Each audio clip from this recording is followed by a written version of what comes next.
There it goes. Yeah. Let him hear you, folks. Let him hear you.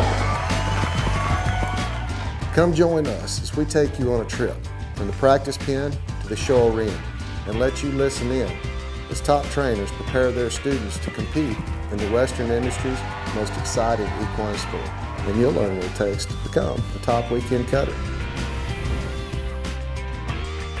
Just relax, Robert. Very good, Chase. Keep pushing on that horn, bud.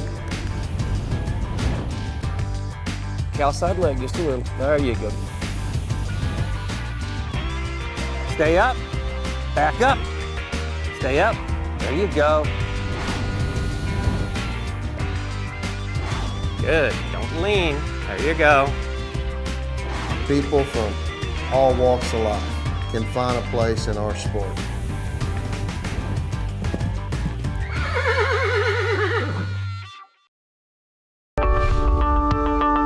This is Dr. Harry Anderson. I've devoted the last 40 years of my life to planning and developing the products we have available to you in Total Feeds.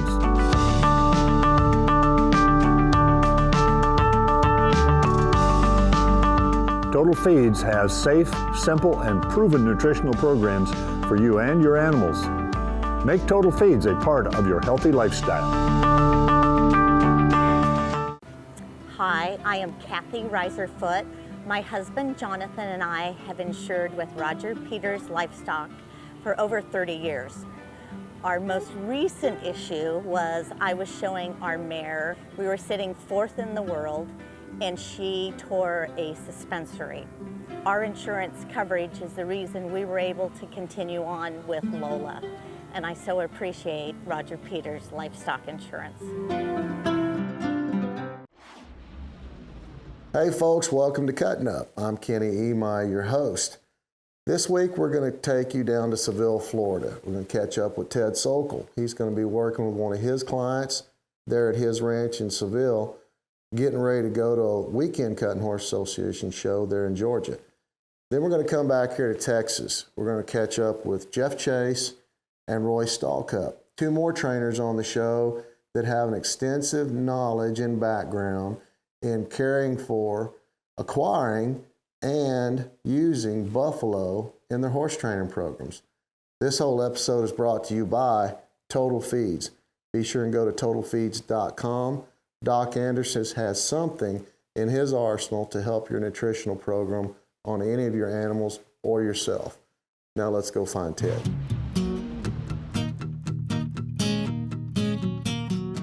Hi, I'm Ted Sokol. I'm here today with my client, Joyce Paquette. And Joyce, your husband, who cuts with us too, you both cut, but he's been cutting for about 5-6 years now. Yes. And you've just started here in the last couple of years. Yes. Yes, actually, the last couple of years, you never even had loped a horse. No, You'd that's get correct. on and walk, and that was about it up until, and so you're Scared to death. Scared to death, but you've been doing good. But you're also wearing a shirt that you are a cancer survivor. Yes, I am. Right? Yes. And so kind of tell them what you did and tell them about the cutters, what they did. Well, you know, I survived breast cancer a couple years ago. And our Florida Cutting Horse Association, we put on a benefit for breast cancer. I was just It was a pretty good overwhelmed. deal. It was a good weekend, wasn't it? It was a great weekend. Yep. A lot of fun. Yeah. It was awesome. Yep. And so now we're getting ready to go to another cutting because Yes. you're going to every one of them now and showing all the time, right? Yes, I and am. getting this down. Yes. All right, you ready to go work your girl a little bit? Yes. Good, let's go to work. Okay. Joyce, just kind of walk out there nice and easy. Atta girl, take your time. Take your time, go right around here, right around with this cow till you get it set up. Whoa. All right, sit back. Now help your horse here a little bit. Stop her, back her up. All right, slow down. Now right there, I want you to stop, okay? Cow, Joyce, look at me. You got going a little fast because that cow took off, Right. and then you tried to just hold it too soon, all right? Slow down, make your horse be correct and give yourself a chance to catch your breath and be correct right there when you do it, all right? Okay. Okay, step in there and get you another one. Nice and easy here. That's it. Take your time. Gradually work your way out of that herd with that herd leg a little bit, Joyce. Work yourself up out of there. Just there you go. Come on now. Now right here, you're letting these cows lead you around. Okay. You've got to get head to head so you can stop it, okay? You see you're not head to head still. All right, now slow it down here. You got lots of room here. Take your time and slow it down here. Step out now. You've got to get away. All right, Joyce, now I want you to quit for a second, okay? That whole time we made that cut, that little yellow calf had offered itself to you, was trotting and was the slower of the two cows. And it has still wanted to stay out there, and you're fighting, working your horse, okay, to cut this red cow, Right. when you, obviously the yellow cow's the better calf. Okay. Was the whole time. You needed to notice that when you were making your cut, just as if you were at a show, that one's loping off and one's just wanting to trot for you and be easy. Okay? You've got to get that feel and understand what these cows are giving to you. Good. See, now stop your mare, back her up a couple of steps. You're trying to go too fast right here. There. Get cow leg only. Just release that, heels down on that herd leg and release it. There you go, good. That's the way. Now step around there and work it a little bit. Good. See, this cow is going to give you and your horse time to work, and you should have to learn to find that and see that when you first make a cut here or at a show. Okay. You've got to get comfortable with that. Good. Now, little cow leg, that's the way. Now, she's turning up too soon. Okay. All right, so what are we going to do? We're going to turn her around. Turn her around, turn her either away from that cow, or even as she comes over here, you can pick your hand up and just, what we say, just take her like this and just flatten her off and make her stay there. Okay. Don't let her turn back into that cow, all right? Okay. So that she's stopping, rock back on her hind end and turning around for you all the time. Good. Walk in here and take a chance and get you another one. Easy here. Easy. Gradually work your way out into that herd. Soften up. Hold on. Keep your hand up. We'll tell you when you're clear. Hold on. Whoa. Hold on. Split them. Okay, Joyce, but again now, see, again, now stop right there, see?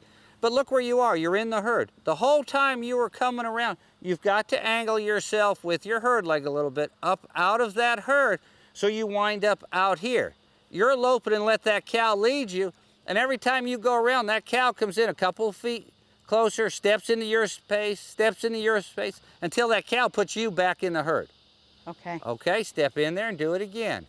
Atta girl. That's fine. But hold on, because you got cows. See, you can't put your hand down, Joyce. Be aware of where you are. Good girl. You got to get around there, though, see? But again, stop and start. See, right from the very beginning, you started your cut. You were standing where the herd goes. You can't drop your hand here where the herd is. Your helpers, whether it's here or at a show, they can't put the herd up. I'm too much in a hurry. You've got to walk way out. Walk way out. Little yellow calf on your left shoulder. It's the farthest cow away from you. Step out there. Step out there. See, but you got to go up more, Joyce. You're still too close to the herd. Now stop. Whoa. Put your hand down. Okay. Good. That's the way. Herd leg off. Keep some. No, herd leg. No, get it away from her. That cow's coming into your space, so you've got to go to your cow side leg only. Good. Cow side leg only. Keep that separation. Right. Good girl. Pick your hand up and help her over here. Sit back now, Joyce. You're leaning over the front of that saddle. Good girl. That's the way. Right. There we go. Good girl. Back her up a step right there. Breathe. Slow it down. Sit. There you go. Good. Right. We're going to quit this cow. Okay.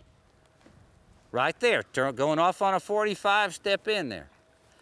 Over on the outside, maybe there's another little yellow cow working its way out. If that cow works away from you nice and easy, take your time here. Good girl. Keep going, though. Keep going. Aim at its head. Don't aim at its butt. Find its head sliding through. Easy. Take up, Joyce. Walk, walk, walk. Good, good, good. Come on now. Get to its kick, Joyce. Kick. Come on, Joyce. Come on, you got to get to its head. Come on. Give her a head. Now stop her. Okay. Put your hand down. Sit quiet. Back her up a step. Good. Give it back. Right. Sit back on her. Very good. All right, now we're too close to the herd, okay? You've got to feel that pressure. Go to a herd leg a little bit to help yourself work up out of there. Yeah, get your feet out of her. Good. That's the way. Right. Very good. Easy. A little herd side leg. Great. Sit down right here. Good girl. Easy. Now get to its head now. Kick your mare up there a little bit. Right. All right, now put your hand down. Good. Much better than the first time. You got to this cow's head, and now you got control of it. Good girl. Right. Pick your horse up, pick your hand up, help her around there. Whoa, back her up a couple steps. Don't let her, turn her to the left. Slow down now, slow down. Just fix your horse a little bit. Good. Put her back on the cow. Let her know she's back on this cow. Put your hand down. Okay. There we go. Good girl. Right. Sit down on her. Now, nice, Joyce. There you go.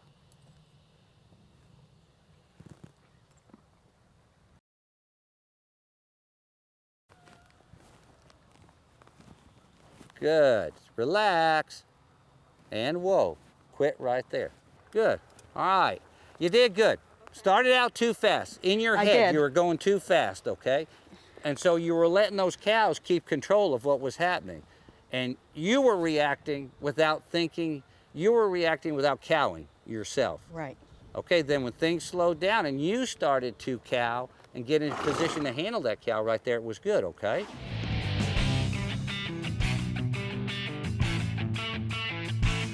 This is Dr. Harry Anderson. I get a lot of questions about hoof problems where hooves aren't growing properly, or they're growing disproportionately or abnormal or something like that. What does it take to get a good, normal, fast-growing hoof? Nutrients. It requires nutrients, methionine, lysine, trace minerals like zinc, copper, the catalysts for making all that happen, and iodine. Here's where the problem comes in. The problem comes in because the blood flow into the hoof area is probably the least there is in the body. The vessels that go into that hoof are not very big, and it doesn't take much to compromise that blood flow. This is what happens in laminitic situations, is that the blood flow is compromised to that foot and the hoof quits growing normally, and all of a sudden we have a founder. We can increase the blood flow by using Ascophyllum nodosum in the diet, which helps increase blood flow into that hoof. And you would be amazed if you can change that blood flow, get the right nutrients. We have seen horses grow new hooves in 5 months or less. And I have customers that document that to us all the time, simply because we're providing these things.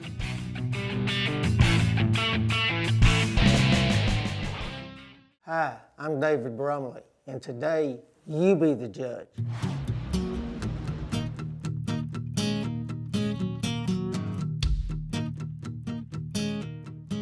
Well, folks, welcome to You Be the Judge. I'm here with my friend David Brumley. David, thank you for coming to the Cuttin Up studio. Thank you. This You Be the Judge segment is to kind of let cutters identify penalties that could happen in the show pen and possibly correct them so they don't happen a second time. Today, we're going to be talking about a penalty called a switch.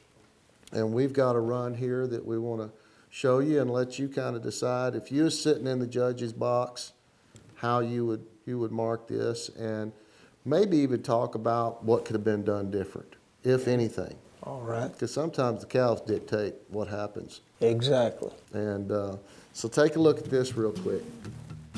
Right after these messages, we'll talk about it a little bit. Okay.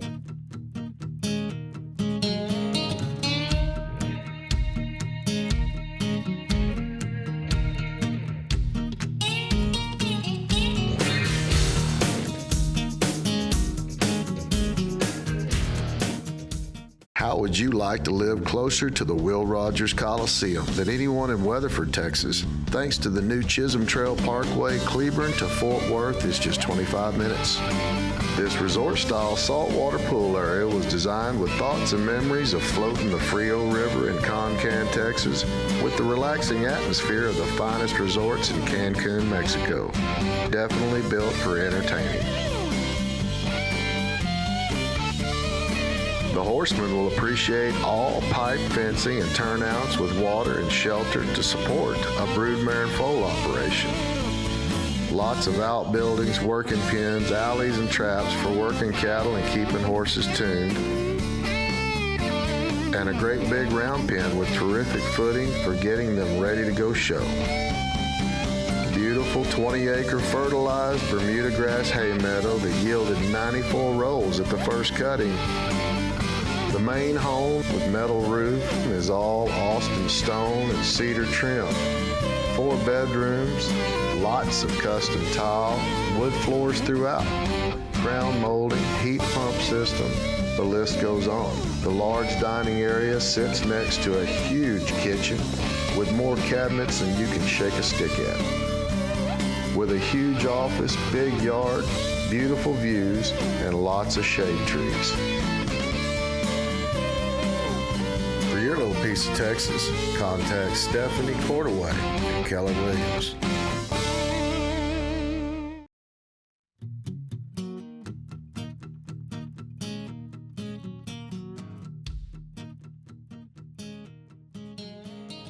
All right, David, what do you think about this one?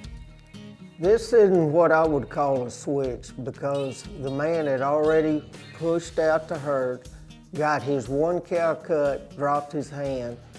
I would call this horse quitting a cow. Okay. Is what happened here, and he just quit the cow that he was working. Now, the way that this man could have handled this differently is when he went to cut the cow, push that cow out farther and let the herd help clean that other cow out of the way so that that horse wouldn't have taken that other cow. Okay, so this is going to be quitting a cow just like if he'd done it with his hands. Exactly. Okay. Yes. So on your scorecard, if you're sitting in the box, you're not going to get him for a switch. No. You're going to get him for quitting cow. Want to get him for quitting a cow, and that's a 5-point penalty. And that's a 5-point penalty.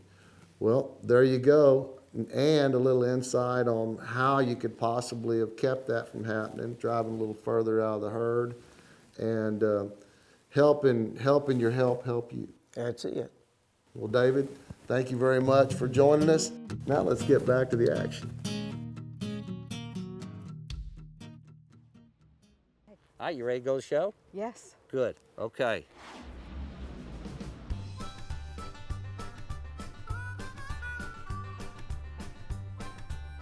Drive up now. Keep pushing, keep pushing. There you go. Put your hand down.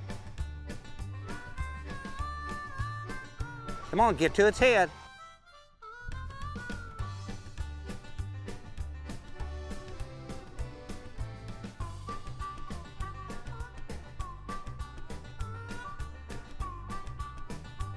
Next time now. Whoa, that a girl. Take your time now.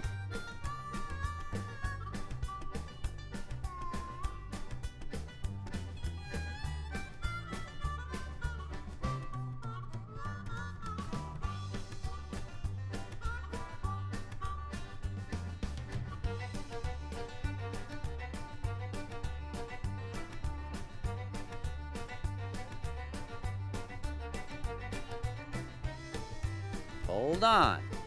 Split them.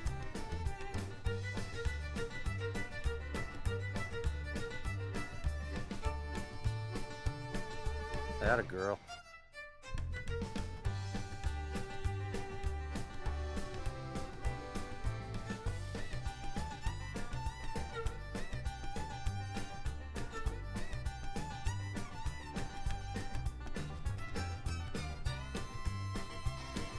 That's it. Come on.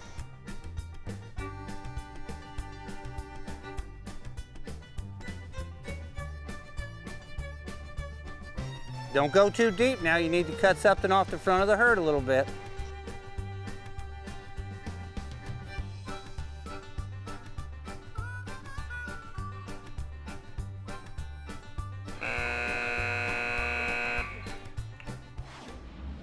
Well, thank you, Ted.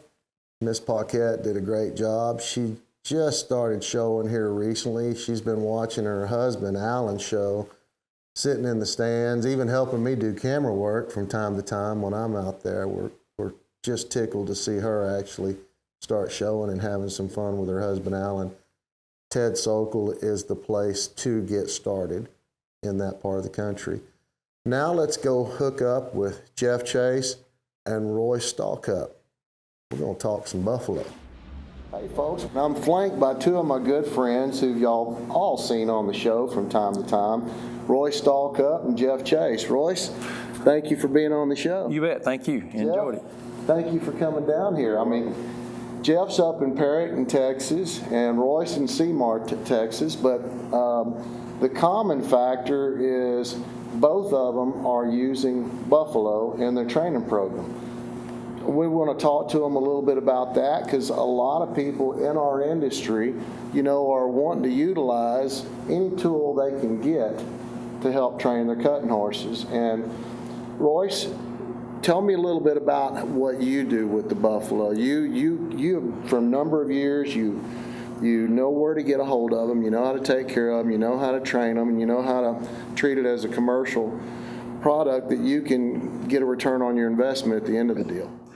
First of all, like I say, you know, everybody wants to buy buffalo that never been worked. They need to be kind of semi-trained for most people. And just, you know, I work my buffalo in a round pen in the herd like cattle usually. You know, I keep a babysitter that's been trained, and so he'll stay in the center of the pen, and I do put some cubes or something in a bucket so they'll learn to come to the center of the pen. But I'll just start out with 2 or 3 at a time and work them like cattle. It'll be pretty fast for a while. That's the whole idea. It takes a while to train them this way. Right. But, you know, if you've got a horse that needs lots of loping, you know, you don't have to get in a big hurry. Just keep loping until that buffalo stops, but don't just keep pressuring that buffalo. You know, give him an out. And most of the time when you walk away, he'll turn and walk right straight back to the herd. Speaking of that, Jeff, how important is it, like Royce talked about, in getting these buffalo trained before you even think about showing them to a horse? Oh, it's very important. I think, you know, a lot of trainers love buffalo and a lot of them don't. The ones that don't maybe haven't had any good ones because they weren't trained right.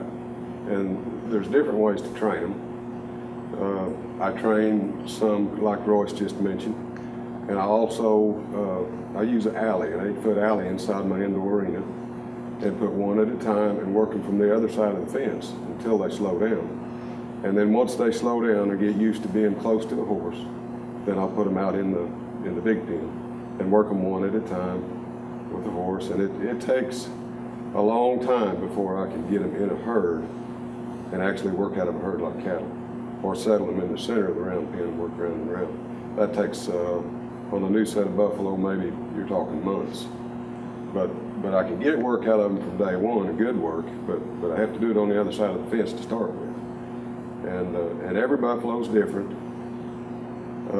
I like to have ear tag numbers so I can remember which ones do what. They all have a different, they're almost like a computer program, and once they're programmed, they don't change. Some of them make a short move, some of them will go halfway around the pen and stop. Some of them are fast, some are slow, some are gentle. They're all different. So you kind of want to choose the buffalo that matches the horse that you're working. If you're working a young horse, maybe try to find a slower buffalo. If you're working a weekend horse to get ready to go to a cutting, you might want to get that fast one in there. But I will have to say that they don't replace cattle at all. You still got to teach your horse how to read a cow, because buffaloes read different. They don't give you a lot of warning before they stop and turn. And a horse really has to study them hard, where a cow has a little fake to it. Buffaloes don't have much fake. They turn and they go. So they're really a whole different animal than cow. Royce has got one like that. He's got one that'll do a fake on you real Oh quick. yeah, exactly. They're like I say, they're like roping steers. You know, once they get a pattern, that's pretty much the pattern they stay in. What I like about opposed to doing them in the alley deal, and it works different for everyone, is, that buffalo, when you work out of that herd, when you get him kicked out on the wall of your round pen, he's always looking back to that herd. And a lot of them are different, but if you'll let him come back to that herd, after a while, when you go to work him, he'll face you more like a cow. Whereas a buffalo's more of a flight animal. A lot of times, if they're not very trained or not very good to begin with, you're working the buffalo's rear end. He's going back and forth on that wall and never really looking at you. So it is hard for a horse to read the rear end of a cow or a buffalo, either one. If you ever get them to turn and look at you, and where you can teach that buffalo to work his face instead of his rear end, it's a lot more like a cow then. And like Jeff was saying, they're different than a cow. They'll run, a lot of them, they'll put a fake on you. They'll run across her and they'll stop and then just keep walking. Whereas most of the time when a cow stops, he stops. So, in a way it teaches your horse to read whatever they're working real smart, because, that buffalo may take one step to the right and go left. It may not be very fast even.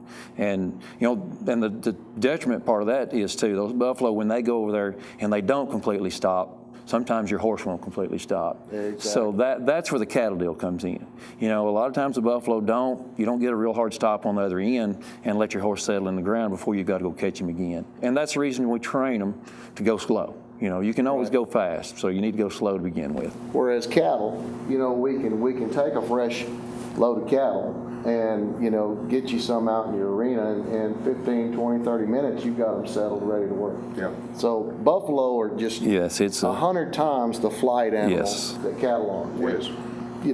But they've been like that for thousands of years. The history of this animal is, we almost decimated them 150 years ago, and they've grown back, and because of the commercial market, and I want to talk about that a little bit too. And when you're talking about, just like with cattle, with these animals, you've got an investment, you've got a return on your investment you got to make after you've utilized them and spent money feeding them throughout the year.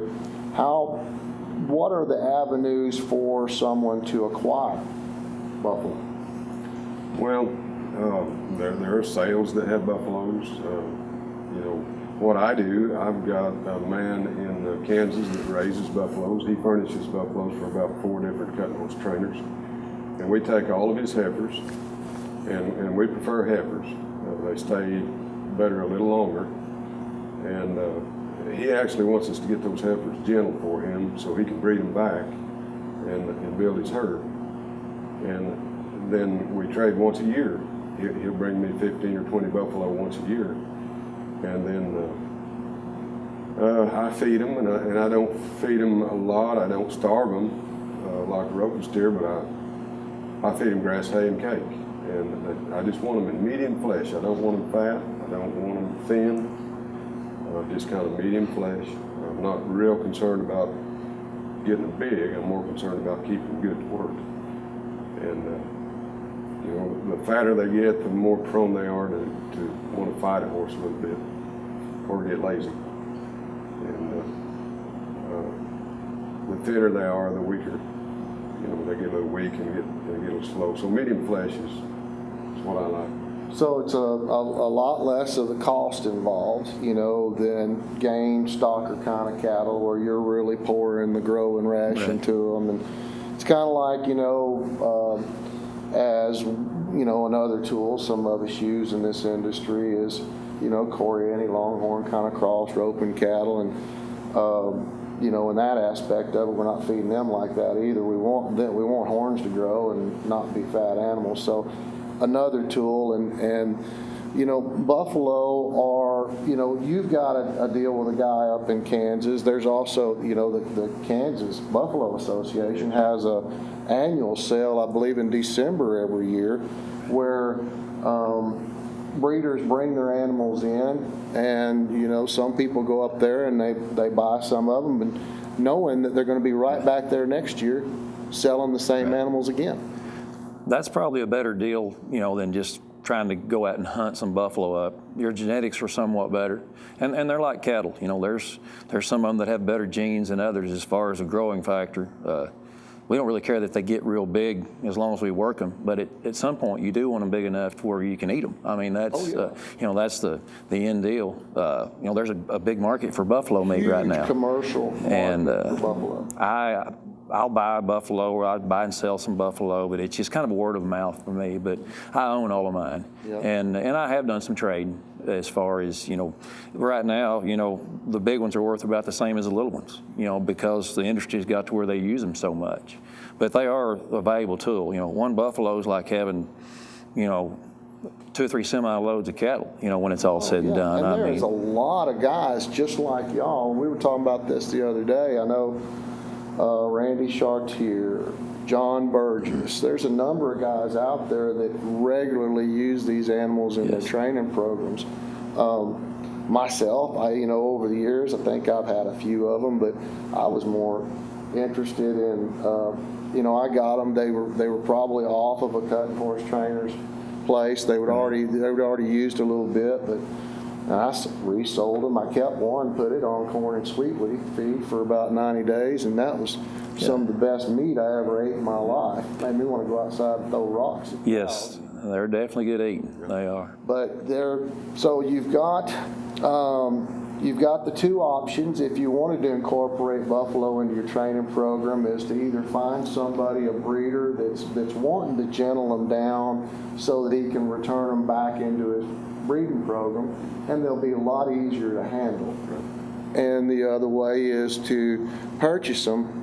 I want to touch on that. If you don't have any experience with this animal, I would not suggest going to an auction and buying them and turning them out in your round pen. Expect you're going to get any use out of them. They have to be trained first, conditioned, and ready to go into a training program. And it takes guys like this to make sure that happens. For me, the better idea to purchasing buffalo, if you don't have the experience with them, is go to somebody like one of these guys and buy your buffalo from them. They've already been worked, they're already trained. That may be a better option than buying this waspy critter that its genealogy says to run away from anything that it sees outside of other buffalo and the flight animal. This is, you know, this animal's been running from human beings, like I said, for thousands of years. We talked about this earlier too, the history of it. We almost wiped out the species 150 years ago. The United States government wanted to starve out the Indians and take the fight out of them. Well, when you take food, shelter, and clothing away from them with one animal, then they kind of took the start. Not much left there, is there? Warriors. You know, nobody fights really well, hungry, I don't guess, but that they have come back. You know, I think today there is, in North America, there is approximately 350 to 400,000 animals in North America. I mean, between Canada and the U.S., I'm sure. Don't know where those numbers are greater. I would say Midwestern Plains. Alberta's got, all the way up there's got some big herds. You know, the national parks. Ultimately, that commercial market would really benefit from the cleansing of some of those herds in the big parks that have outgrown the parks that, you know, for instance, we were talking about Yellowstone. They were fixing to start thinning some of those herds out, which would be an awesome opportunity for the United States government to auction those animals off, mainly the weanlings and yearlings, and that could help sustain the national parks and possibly even have them where they're standalone and survive off of their money that they auction off horses, auction off buffalo, and so there's ways to do that. But hopefully somebody is listening and knows that that's a way to make money for the National Park Services. Care, custody, and control. You're taking care of them. You touched on that a little bit, Jeff. You're just lots of grass, hay, and some cake. They're not really taking a lot of feed money out of your training program, correct? Correct. No, I don't want them fat. and you know, I don't want them to grow too fast. I keep these buffaloes for a full year.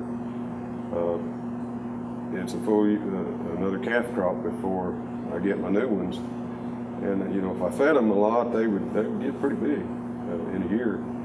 So I kind of hold them back on feed, and as far as you were talking about other people getting buffaloes from us trainers that have already been trained, about, you know, after I've had them for a year and they have to leave my place, I hate to see them go because they're just now getting really good. They're just getting right. Yeah, I'm really starting to like them. Yeah, they're just getting slow enough where you have to push them around, and you can push them where they need to go, Yes, you can instead of always just hoping they're going in the right spot. Do you take care of them the same way? Are there vaccinations that we need to make sure they got? Are they coming fully vaccinated? Do we have to worm them as often as we're doing cattle and vaccinate them, and, you know, biannually or in the spring or in the fall? They need to be bangs vaccinated, and the guy I get them from does that at his place.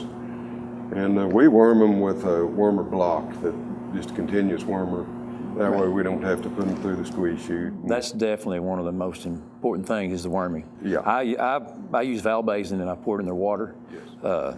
Or a block, something where you don't have to put your hands on them, because I don't care how gentle they are, you know, horseback or whatever. When you're afoot with them, they're wild still. They're like a deer. They're going to try to jump out of the chute. Every time you run them through that chute, it makes them, you know, that much crazier.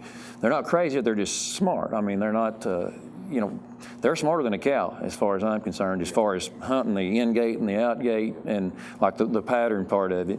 But yeah, the worming is definitely a deal that I have had trouble with. Like I say, used to, I would actually run mine through the chute and inject them.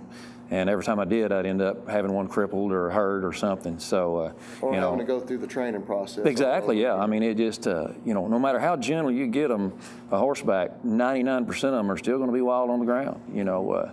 But, and like Jeff said, when we get them, you know, after you've had them a year and we think they're wore out, for these guys that have one or two horses, they're just right. Oh, yeah. You know, I mean, if you know, you can work a lot of horses on one buffalo.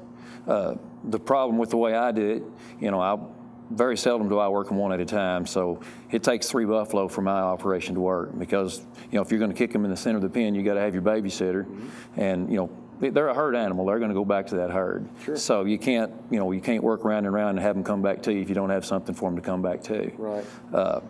And what I'll do, as far as training them too, I'll put some buffalo in there that are all trained, and put one in there that's not, and not working. You know, just let him, you know, stay in the middle of that herd for a week or 10 days. You know, just cut the rest of them out and leave him sit, and then one day leave an extra one of them that's trained out and try him. If he doesn't work good that day, just leave him in there. After a while, they'll get to where you can kind of just trot right by him, and then you can knock them out of the herd and work them. It's still a training process, but like I say, that I couldn't do my operation without them. You know, like Jeff said, they don't replace cattle completely, but you know, it's awful close. Sure. Well, it's another tool. Yeah. I mean, you know, a lot of people have seen on this show guys working flags and mechanical cows, and, you know, in Buffalo, and we've been at both of y'all's places, and so it's another tool to where, but it doesn't replace cattle. You still have to. These are cow horses. You still have to go get into a herd of cattle and work cattle, but it sure does ease up on the burden of having a lot of cattle at your place all the time. You know, I wanted to mention another thing here. You know, we've talked about the buffalo. We're here in Vernon, Texas, at the Red River Valley Museum in the Wagner room that kind of celebrates the Wagner Ranch. And, you know, it's the largest ranch in the United States under one fence.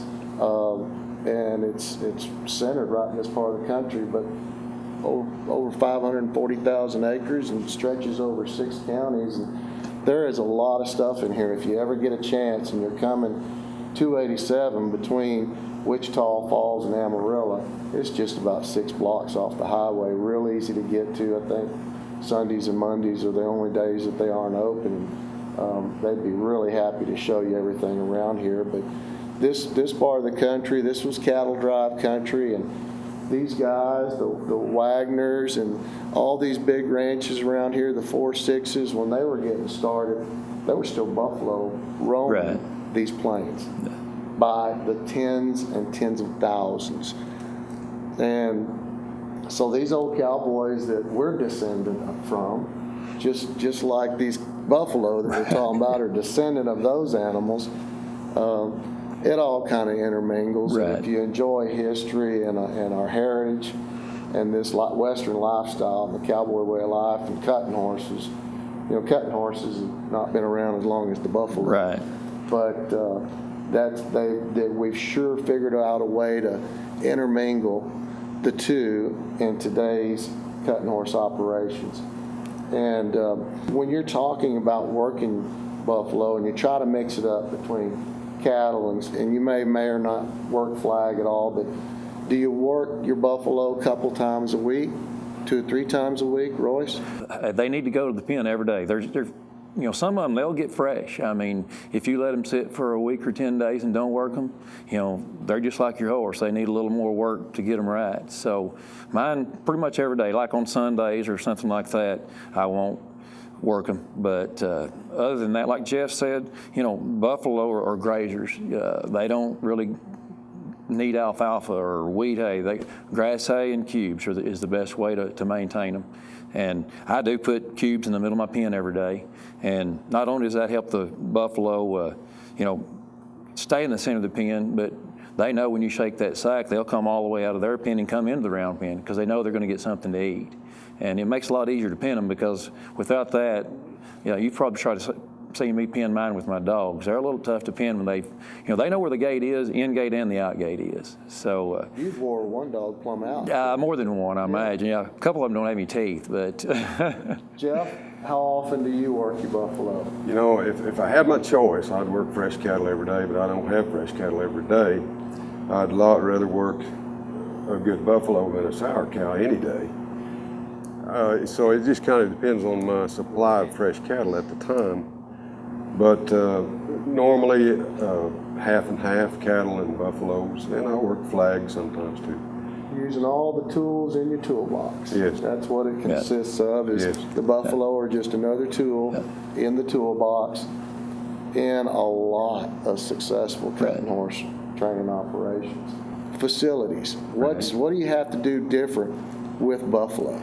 To begin with, they're wild, but after they're broke in, I don't have a problem keeping them behind the 6-wire fence. I do work bulls, heifers, and used to I'd cut my bulls, but the guys that buy them from you later on to raise them for meat, it's an all generic deal. So they would rather not cut the bulls because they don't grow as fast. So, but to begin with, the smaller the pen, the better, probably, to begin with. Kind of keep them contained. But, once they're like the buffalo that when they leave my house, I've had them walk down the highway and trot around and pin them back. I'm sure if you let those bulls get big and know that they're bulls, they'll rub. They do lots of rubbing and pushing and that kind of stuff. And one other thing I was going to touch on, like in my pen for a long time, I never could figure out why my buffalo wouldn't shed their hair off. Well, buffalo, they have 2 coats of hair, and there wasn't anything. I just had them in a pen, and nothing for them to rub on. So. And they were always hot during the summer. And I had another pen, and I moved them over there, and it had some trees in it. And within 3 weeks, they were all slicked off. So, that's just one of the things you learn after dealing with them for a long time. They need something in their pen to rub their coats off. They just don't fall off naturally. They will fall off, but it's like a blanket laying on the ground every once in a while. But anyway, that's something just like worming them. It took me a while to figure out that they're like a goat. They need worm pretty regular. Regular, and you're doing it through the water. Through their water. And through a regular block, and you're doing it through a block. And did you notice the same thing, that your buffalo was needing to shed, needing to rub on something? I learned something from Royce right there, because I wondered why they didn't shed. We don't have any trees in our country. I wasn't smart enough to figure it out, but that one pen had a self-feeder in it. And every time I'd look down there, they were rubbing on that self-feeder, and there'd be a big wad of hair laying there. And then I moved them that other pen that had some trees, and I got to watch them. But yeah, they can't rub on they don't like each other well enough to rub on each other. So they're they need their own space, but Well, maybe yeah. we can pour us a concrete post and There you go, exactly. and rough it up so they've got something to Building rub on. something. We'll work on that. Well, thank you all for joining us. This is Cutting Up. I hope you learned a little something about one of the tools and the toolboxes of these two trainers, as well as a lot of other guys that are utilizing buffalo in their training program. If you've got any questions, I'm sure they'd be happy to talk to you. And if you'd like to try maybe incorporating a couple of buffalo that have been well used or trained into your operation, talk to your trainer or talk to these guys. That's where you start off at before you go out and spend your money. Visit one of these guys, work some buffalo. See if it'll work for your program and your facilities. Thanks again. Jeff? Thank you. Yes, sir. Roy? Thank you. Appreciate you. You bet you. We'll see y'all down the road a little bit.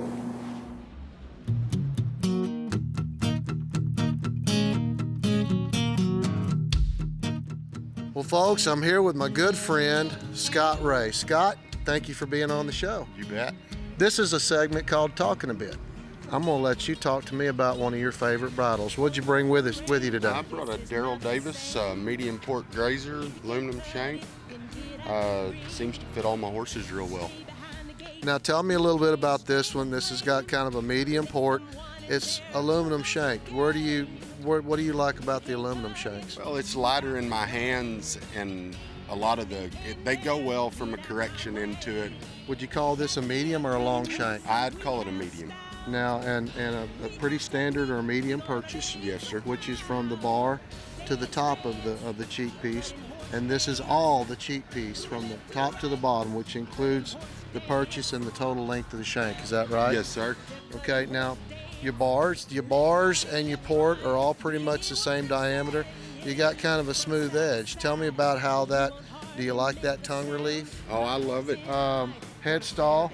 You like a heavy rein? I like them a little heavier in the show pen to where they drape more. A lot of judges now are looking for a longer rein, and the weight of it, you can leave them a little longer. So you don't have the wrecks that you see of a rein getting over in an ear, or a rein coming, hitting them upside the head, or whatever may occur in the show pen that can happen with a real light rein. The Talking a Bit segment is designed to let you know what trainers consider to be their favorite bit and what their uses are. Be sure and talk with your trainer to see what bit works best for you and your horse. Have you seen what Vernon has to offer? The Red River Valley Museum is the place for art, history, and culture in Wilburger County. There is something exciting for any visitor, whatever the age or interest. I'm Dr. Glenn Blodgett from the 4 Sixes Ranch here in Guthrie, Texas, and I highly recommend Alfalfa Cubes from Manzanola, Colorado. The thing I can tell you about this Top of the Rockies cube is it's the most consistent form of alfalfa I've ever been able to purchase. We feed this in the pasture on the ground some, we feed it in the lots. It really does meet all the nutritional needs. I couldn't recommend any hay source any higher than I can this Top of the Rockies cube.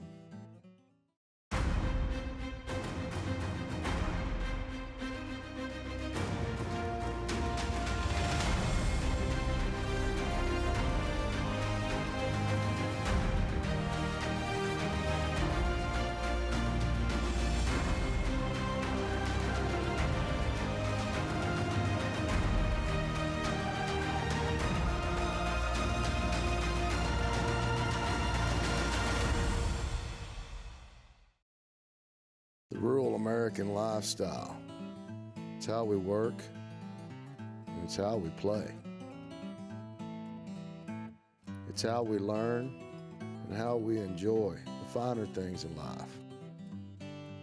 How we take care of our animals and tend to the land. It's a way of life.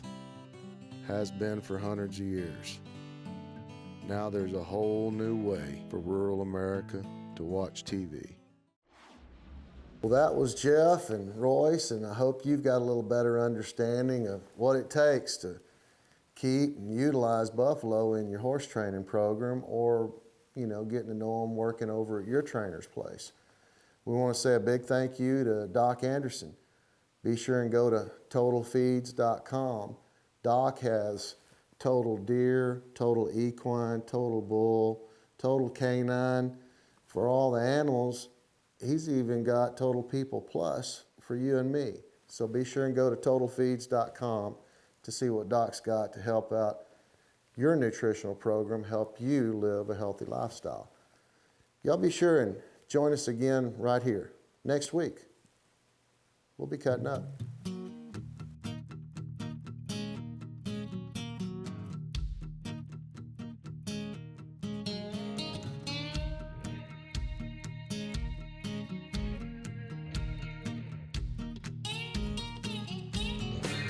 Home on the range, this is not the same. If you can't cut it, then get out the ring. Stay behind the gate if you can't stand the flame. Let someone in there who knows the game. If you can't cut it,